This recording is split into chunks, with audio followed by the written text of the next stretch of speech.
মানবাধিকার লঙ্ঘন ইস্যুতে ইসরায়েল প্রসঙ্গে দ্বিমুখী আচরণ করছে যুক্তরাষ্ট্র, এমন অভিযোগ অস্বীকার করেছেন মার্কিন পররাষ্ট্রমন্ত্রী অ্যান্টনি ব্লিনকেন। সোমবার বার্ষিক মানবাধিকার বিষয়ক প্রতিবেদন প্রকাশ করেছে যুক্তরাষ্ট্রের পররাষ্ট্র বিভাগ। সেখানে বিভিন্ন দেশের মানবাধিকার পরিস্থিতি তুলে ধরা হয়, তবে গাজা উপত্যকায় ইসরায়েলি বাহিনীর গণহত্যা সহ অন্যান্য অপরাধগুলো এড়িয়ে যাওয়া হয়েছে, যা নিয়ে সমালোচনায় মুখর গণমাধ্যমগুলো।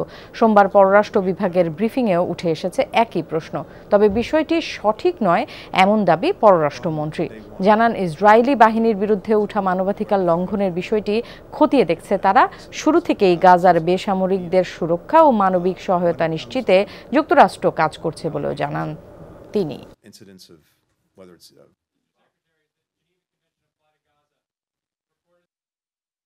Do we have a double standard? The answer is no. আমরা দ্বিচারিতা করছি? উত্তরটি হলো না। এই প্রতিবেদনে স্পষ্ট করা হয়েছে, আমরা বিভিন্ন দেশে যে মানবাধিকার পরিস্থিতি তুলে ধরেছি সেখানে একই নীতি অনুসরণ করা হয়েছে। সেখানে কোনো দেশ আমাদের শত্রু বা প্রতিযোগী বা মিত্র তা প্রভাব ফেলেনি, সেটাই সবচেয়ে গুরুত্বপূর্ণ।